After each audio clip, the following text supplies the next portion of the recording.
O sistema respiratório é constituído por um conjunto de órgãos: os pulmões, localizados na caixa torácica, e as vias respiratórias, que estabelecem comunicação com o exterior, possibilitando as trocas gasosas que decorrem entre o ser humano e o ambiente.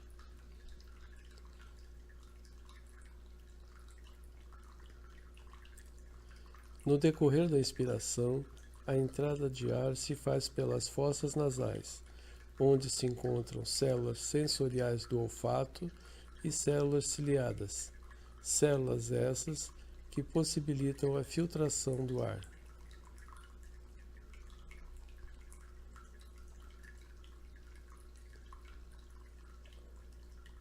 A oscilação dos cílios ao longo das vias respiratórias forma um fluxo lento de muco que se desloca à velocidade de cerca de 1 cm por minuto.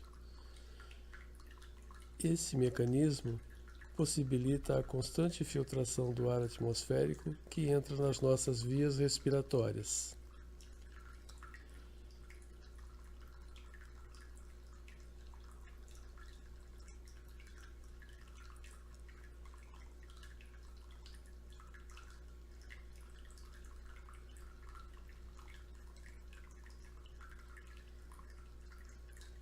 Das fossas nasais, o ar passa à faringe, que é um tubo muscular que permite a passagem do ar pela laringe. A laringe é um canal formado por estruturas cartilagináneas sobrepostas, unidas entre si por ligamentos e músculos que servem de comunicação entre a faringe e a traqueia. No interior da laringe existem pregas membranosas que são as cordas vocais.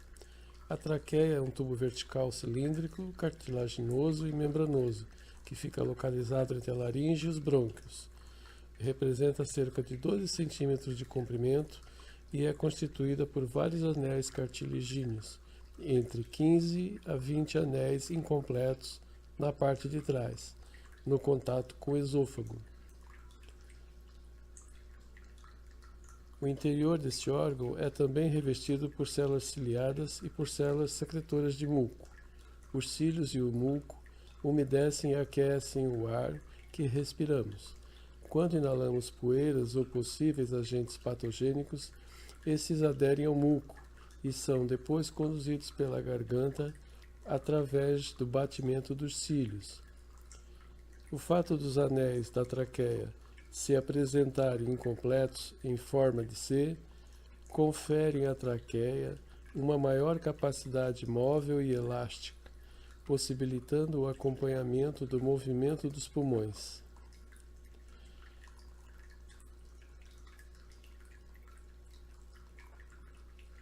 A traqueia divide-se em dois brônquios, direito e esquerdo, e que apresentam uma estrutura em tudo semelhante à traqueia, dispondo também este de células ciliadas e células secretoras de muco. Esses brônquios de primeira ordem, já no interior de cada pulmão, irão ramificar-se em brônquios de segunda e terceira ordem, constituindo a árvore brônquica. Depois de percorrerem os brônquios, o ar vai sendo distribuído por canais de menor diâmetro, os bronquíolos. Os bronquíolos apresentam constituição interna semelhante aos brônquios, mas não são constituídos por anéis, mas apenas por tecidos conjuntivos. As extremidades dos bronquíolos apresentam sacos alveolares. Os sacos alveolares são constituídos por pequenas câmaras esféricas onde ocorrem as trocas gasosas. São os alvéolos pulmonares. Esses alvéolos são formados por paredes muito delgadas, constituídas apenas por uma única camada de células, e são irrigados por uma densa rede de capilares sanguíneos.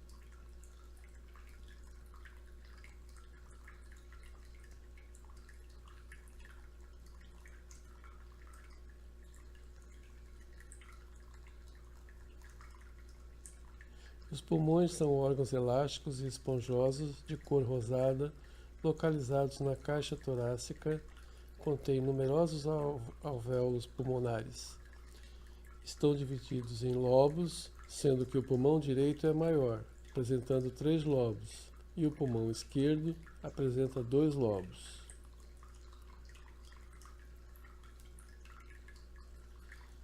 Essa diferença de tamanho resulta do fato que o coração se encontrar ligeiramente deslocado para o lado esquerdo.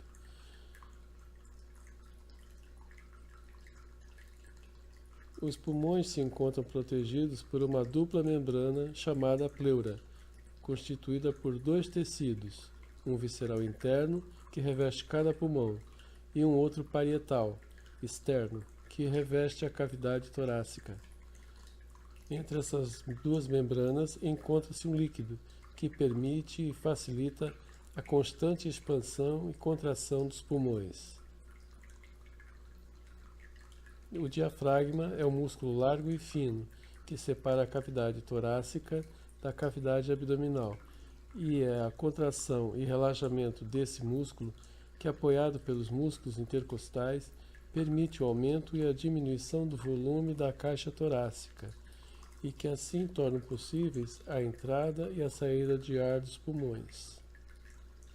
O conjunto de uma inspiração seguida de uma expiração chama-se de ciclo respiratório.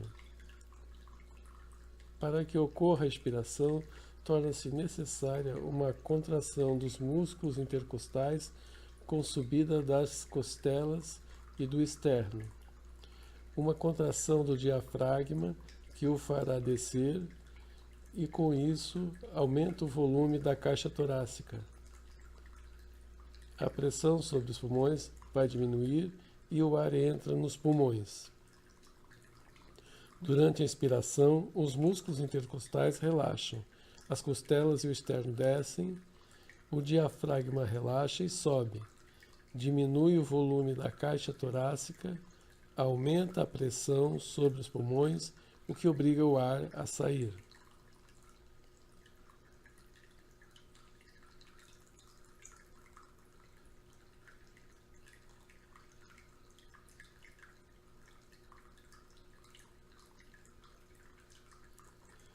A hematose pulmonar corresponde à troca gasosas que ocorre nos pulmões a nível alveolar.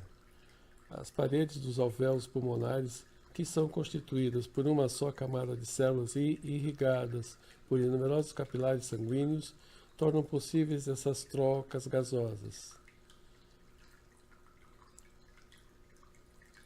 Durante a inspiração, os alvéolos pulmonares apresentam elevada pressão parcial de oxigênio e baixa pressão parcial de dióxido de carbono. Nos capilares sanguíneos, a pressão parcial de óxido de carbono elevada e a pressão parcial de oxigênio é baixa. Assim, por difusão, passa dos alvéolos pulmonares para o sangue e o dióxido de carbono desloca-se em sentido contrário.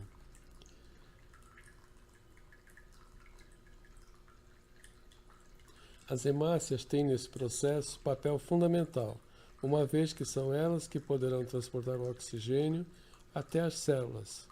Isto porque nas hemácias está presente uma proteína, a hemoglobina, que possui ferro em sua constituição, e é esse ferro que fará o transporte deste gás.